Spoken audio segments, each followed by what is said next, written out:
네, 여러분 안녕하세요. 반갑습니다. 오랜만에 영상을 업로드하게 되었습니다. 제가 현재 계좌를 어떻게 운영하고 있는지, 그리고 어떠한 종목을 보유하고 있는지, 어떠한 생각으로 이것을 접근하였고, 또 어떻게 이것을 청산할지 저의 계획들을 한번 공유해보는 그러한 시간을 갖도록 하겠습니다. 우선 이 5가지 종목을 지니고 있습니다. 아시는 분들은 아시겠습니다만은 이 세우글로벌이라는 녀석, 그리고 백금 TNA, 이 DSR이라는 녀석은 저의 소위 제가 맨날 부르짖던 어떤 주력 종목이었다고 해야 될까요? 현재도 그런 상황이고요.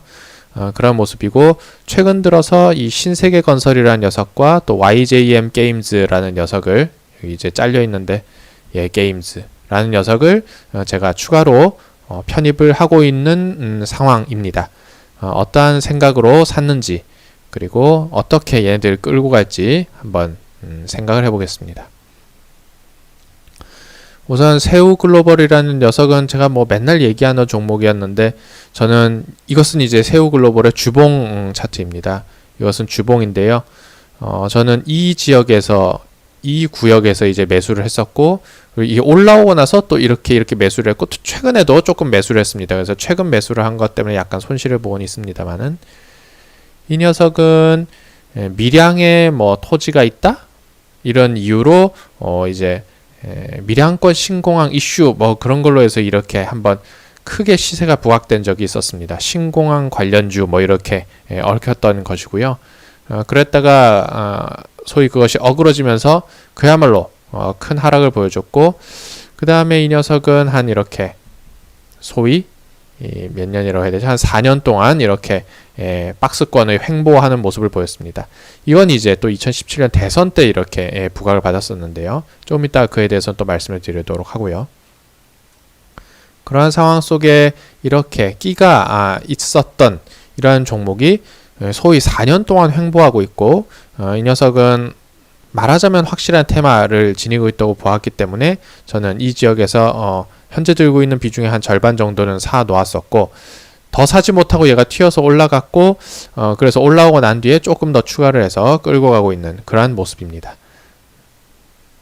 즉, 이 녀석에 대해서 정리를 해보자면 소위 끼가 있는 종목이라는 점, 두 번째는 장기적으로 이미 횡보를 해왔었다는 점, 그리고 소위 우리가 확실히 얘기할 만한 테마가 있다는 점을 어떤 이것도 투자라면 투자죠. 투자 포인트로 잡고 접근을 했던 것입니다.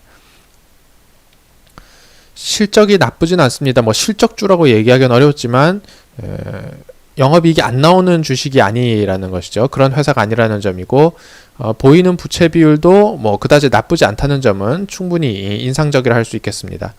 즉 아무리 테마주라도 이제 기업이 나쁘지 않으면 그것으로 우리는 또 투자할 만한, 투자라고 할까요? 보유할 만한 가치가 있다.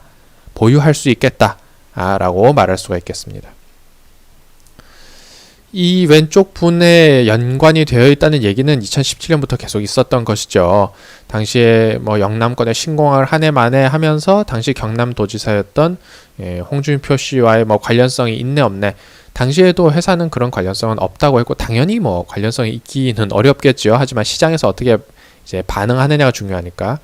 또 어떤 글들을 보면 유승민 씨하고도 관련이 있다라는 얘기들도 있어요. 그게 실제로 관련이 있다는 것이 아니라 시장이 그렇게 인식을 한다, 시장이 그렇게 인식을 했었다라는 점을 얘기하는 것이고요. 그것이 옳으냐 그르냐를 떠나서 이러한 두 정치인과의 관련성이 있다고 시장에서 주목받았었던 흔적이 있다는 것이죠. 시장에서 주목을 받았었다. 근데 지금 저도 생각하는 것은 이제 새로운 어떤 야권의 후보로 인식될 만한 윤석열 씨라는 분이 이제 주목받고 있는 상황이어서, 과연 소위 이 전통적인 야당에서의 어떤 후보라고 볼 수 있는 이 두 분의 입지가 어떻게 될 것이냐 하는데 의문이 있긴 합니다만, 그럼에도 불구하고 아직 선거는 1년이나 남았고, 결국은 이러한 어떤 유력한 대선 후보들이 나 그냥 그만하고 윤 씨를 지지할래 이렇게 끝날 이유는 전혀 없다는 것이죠. 무엇인가 뭐 한마디를 할 수가 있는 것이고, 또 한마디 할 때마다 부각시키는 것은 정말 시장이 그냥 그야말로 시장에서 반응이 나타나면 그것으로 시세는 오르는 것이기 때문에 우리가 예단할 수는 없는 것이고요. 특히 홍준표 씨 같은 경우에는 지금 무소속 상태이기 때문에 뭔가 입당이라고 해야 되나요? 복당이라고 해야 되나요? 그런 이슈만 발생해도 시장에서 어떠한 큰 반응을 보일 수도 있는 상황. 그러한 것들을 종합해 본다면 충분히 앞으로도 재료 자체는 많이 있다. 만약에 이 종목이 이러한 정치인들과의 연관성을 유지하고 있다면, 시장에서 유지하고 있다면 충분히 앞으로 재료거리는 많다. 라는 생각을 제가 했던 것이죠.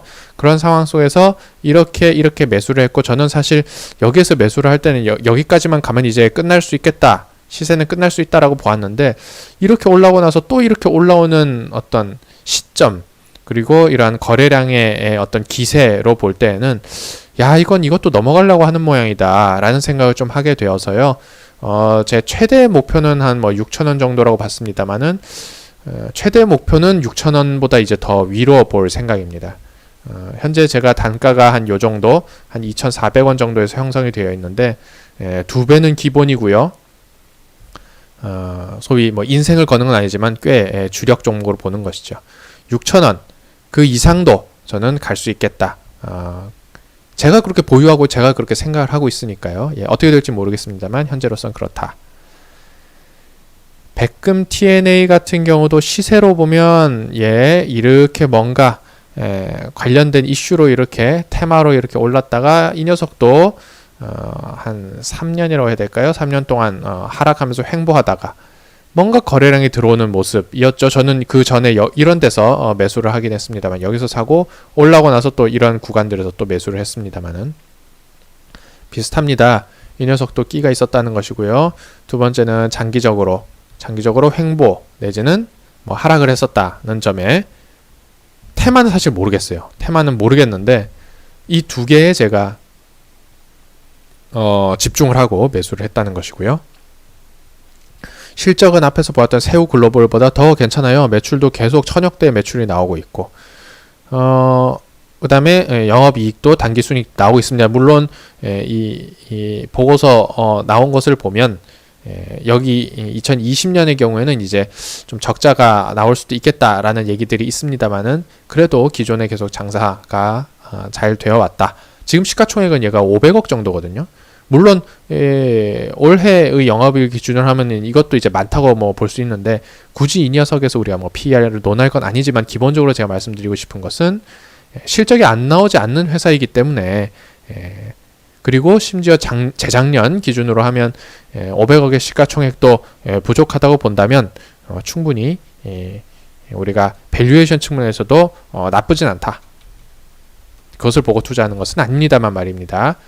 지금은 이제 참 어려운 상황에 있는 이제 안희정 씨와의 관련주로 이제 엮였었죠. 고려대 동문이다 샀고 그게 어떤 의미가 있다라고 보는 것이 아니라요. 시장에서 그렇게 반응을 해왔었죠. 시장에서의 어떤 반응이 그렇게 있었는데, 그를 통해서 우리는 고려대라는 키워드를 알 수가 있는 것이죠. 그리고 안희정 씨는 이제 현재 여권의 정치인이었지요. 그래서 그런 상황을 본다면 뭔가 그런 관련성을 어디서 갖고 올 수, 제가 알고 얘기하는 게 아니라 전혀 모르겠는데, 왜냐면 아직도 뉴스나 어떤 기사에서 어떠한 정치 테마로 얽혀있다는 얘기가 안 나오고 있는데요. 한 번 정치 테마주는 사실 영원한 정치 테마주다. 이런 얘기도 있는데, 뭔가 이러한 것을 볼 때 이 녀석도 뭔가 테마를 엮지 않을까 하는 막연한 기대를 지금 지니고 있습니다. 그 막연한 기대는 바로 말하자면 이 거래량이 저는 저의 어떤 막연한 믿음을 더 강화시켰다고 해야 될까요? 그렇게 보이는데, 이러한 거래량들을 보면 뭔가 이러한 장기적인 횡보를 크게 한번 좀 뚫고 싶어하는 거래량이 아니지 않나, 거래량이지 않나, 그런 생각을 하면서 1차적으로는 여기까지 보는 것이고요. 2차적으로는 여기까지 보는 것이고요. 다만 어떠한 테마가 얽혀있는지 아직도 알 수가 없습니다. 저는 여기에서 사고 좀 위에서도 좀 많이 사서 지금은 단가가 좀 높아요. 아까 보시다시피 단가가 27 정도인가요? 제가 28 정도인가요? 그런데 여기를 좀 깨지 않았으면 좋겠지만 이제는 좀 깨면 안 돼요. 얘가 갈 거면 여기서 조금 더 여기서 횡보를 쳐주고 올라가 주면 제 마음은 조금 더 좋을 것 같군요. 다 비슷하죠, 그죠? DSR이라는 녀석도 이때 소위 이 문재인 테마주다. 뭐 그래서 뭐 얼마입니까? 뭐 몇 배가 오른 거야? 한 8배가 올라놓고서는 이제 5년 동안, 이제 4년 동안이죠. 4년 동안 횡보하고 있는, 똑같아요. 끼가 있고요. 그다음에 장기적으로 횡보를 했고요. 물론 뭐 여기에서 이러한 거래량들도 당연히 이 생각을 해볼 수 있습니다. 저는 여기서 샀고요. 그리고 많이 못 산 상태로 올라와서 또 여기서 샀고요. 그런 상황입니다. 이 녀석도 실적이 괜찮아요. 매출이 계속 2천억대로 나오고 실적 영업이익이 무려 100억대, 당기순이익은 80억대가 나온 상황이고, 그것은 2020년에도 꽤나 괜찮은 실적들이 계속 나오고 있는 상황이었다. 뭐 실적주라고 얘기하기엔 어렵지만 실적이 뭐 이 녀석을 우리 테마주로 분류할 때 테마주 중에서는 실적이 아주 좋은 편이다. 뭐 그렇게 얘기할 수 있고, 심지어 배당도 줍니다. 배당도 결정이 났었기 때문에 뭐 배당을 받으러 투자를 한다는 건 아니지만 의미가 있는 녀석이다. 경남대 동문이다. 뭐 그런 이유로 문재인 관련주로 묶여서 뭐 엄청난 시세를 줬었고, 최근에는 뭐 뉴스나 혹은 기사로까지 이렇게 얽혀서 나오진 않았지만 이 녀석이 철강을 만드는 회사로서 풍력발전기와 관련이 있다. 뭐 이런 이슈를 얽으려는 분위기라고 해야 될까요? 그런 게 있었습니다만은 사실 뚜렷하진 않아요. 그래서 일단 이력으로는 경남고 뭐 동문으로서 뭐 이제 문재인 대통령 당시 후보의 관련주라는 얘기가 있었고, 뭐 풍력 관련된 얘기가 있었는데, 사실 지금 뚜렷하게 예를 들어서 앞에서 말씀드렸던 세우글로벌은 야 이거는 홍준표주다 이런 어떤 컨센서스가 꽤 있는 편인데, 이 녀석은 지금은 딱히 없습니다. 다만 앞에서 보았던 백금 TNA처럼 이 녀석도 현재 여권 관련 인사와 뭔가 이렇게 묶을 수 있으면 묶지 않을까라는 생각을 저는 막연한 기대를 역시 하고 있습니다. 이렇게나 많이 올라왔던 시세 후에 거래량이 뭐 4년간 계속 한 번씩 들어오는 모습이고, 이제 시세를 벗겨낸 모습이고요. 사실 2020년에 이렇게 시세를 벗겨내지 않은 주식이 거의 없죠. 그런 상황 속에서 이 녀석도 같이 한번 올라와 줬고, 지금 깨지지 않아야 될 가격대인데 저도 이 녀석이 단가가 원래는 되게 낮았는데 이제 조금 올라왔어요. 그래서 지금 이 가격을 좀 깨지 않고 여기서 횡보하다가 한 번 더 레벨업 해주는 게 저로서는 기대가 되는 모습이고요. 얘는 사실 차트로만 보면은 엄청 원대합니다. 꿈이, 그죠? 뭔가만 얽어주면 15,000원은 그냥 간다. 뭐 정말 조금 원대한 목표지만 차트적으로는 그렇게도 갈 수 있다는 생각을 해요. 그래서 그것이 여기 있는 사람을 구출하러 가는 건 절대 아니겠죠. 다만 정말 여기서 떨지 못한 어떤 사람들이 있다면 그것을 구출하러 갈 수도 있는 것이고, 그건 가능성은 낮지만 뭐 차트적으로는 전고점을 굳이 우리가 목표치로 잡는다면 15,000원까지도 볼 수 있다라는 생각, 거기에서 무조건 실현하겠다는 건 아니지만 얘도 기본적으로는 당연히 100% 이상의 수익을 저는 기대하고 있습니다. 이거는 제 후배가 찾아줬는데 앞에서 보았던 것들은 계속 주봉 차트였고요. 이번에는 월봉으로 제가 보고 싶은데요. 신세계건설이라는 종목은 8만원까지 갔다가 이 녀석도 5년 동안 빠졌어요. 근데 역대급 거래량이 터지면서 지금 올라왔거든요. 이건 아주 이 녀석은 거래량에 제가 집중을 하고 싶습니다. 그리고 이 녀석은 테마라고 보기는 어렵고 업종이라고 해야 될까요? 건설업종이 경기 민감이라면 민감인 것이죠, 얘도. 그래서 경기 민감주로서 이제 경기가 돌아서는 데에 따라서 이 업종이 부각을 받을 수 있다는 어떤 정말 뭐랄까 주식 투자의 약간 기본적인 측면을 이제 처음 얘기하는 것 같은데, 그런 식의 접근도 해보았고요. 그 다음에 뒤에서 또 말씀을 드릴 테마도 이 종목을 사게 된 어떤 이유가 되겠습니다. 실적을 보면 2019년에는 뭐 조금 줄었습니다만, 모든 더 건설사 때 별로 좋진 않았습니다만은 당기순이익이 175억, 2020년에 보면은 50, 60, 한 100억대라고 봅시다. 지금 얘가 시가총액이 2천억이 좀 안 되는 그런 상황이었거든요. 그런 상황 속에서 실제로 장사가 만약에 잘 될 거라고 본다면 시가총액이 그것 자체로도 올라갈 가능성이 높거니와, 그것에 플러스 또 이런 얘기들이 있어요. 사회이사가 다시 구겨진 걸 살리겠습니다. 사회이사가 이 이재명 경기지사와 뭐 무슨 동문이다. 그런 얘기들이 있었거든요. 그래서 중앙대인가요? 예, 그러한 얘기들이 있었기 때문에 뭔가 부각을 받을 수 있지 않을까라는 생각이 들기도 하고요. 그리고 제가 오른쪽에 실어 놓은 것은 이제 화성에 신세계가 뭐 큰 테마파크를 만든다라는 얘기가 있는데 그거와 관련 이게 2026년인가를 목표로 하는데 그거와 관련지어서 이슈가 될 수 있다. 다만 2026년까지 보유할 거냐는 건 아닙니다만은 이러한 이슈들이 있다. 그런 것을 일단 체크를 한 상태에서 제가 들어갔습니다. 물론 지금 들어간 것은 이분과의 관련성에 대한 어떤 막연한 기대감이 조금 더 크게 작용했다고 하겠습니다. 거래량 플러스 이분의 어떤 과의 막연한 어떤 관련성에 대한 기대감이라고 요약을 할 수가 있겠군요. 그래서 이 녀석은 제가 내려올 때는 뭐 관심도 없었는데 이거 꽝 한 거는 제가 언젠가 봤는데 잊고 있다가 지금 월봉상에서 지금 제가 이게 잘 안 보이는데 요 안에서 이렇게 요 횡보하고 있는 구간이 지금 보면은 막 이런 식으로 내려오고 있거든요. 그래서 제가 요런 데서 지금 후배가 얘기해줘서 지금 사고 있어요. 목표는 8만원입니다. 예, 그러면은 지금 가격대에서 2배는 간다는 거거든요. 그래서 저는 그렇게 한번 보유를 해볼까라는 생각으로 지금 한 25분절 매입을 지금 시도하고 있는 상황입니다. 20분절이군요. 20분절 매입을 시도하고 있는 상황입니다. 마지막으로 YJM 게임즈는 또 아시는 이제 분께서 말씀을 주셨는데 저도 이게 괜찮다는 생각 때문에 이것은 이제 또 일봉인데요. 이렇게 돼 있는 상황에서 거래량으로 치고 올라가고 횡보하는 상황 속에서 이렇게 한번 급락을 하길래 여기서 매수했고 또 거래량에 들어와서 그 다음에 두 번째 음봉에서 매수하고 조금 더 있다 또 매수하고 오늘도 또 매수했어요. 이 가격 무너진다고 손절 안 합니다. 거래량이 이렇다면 내려오면 또 살 거예요. 또 살 거야.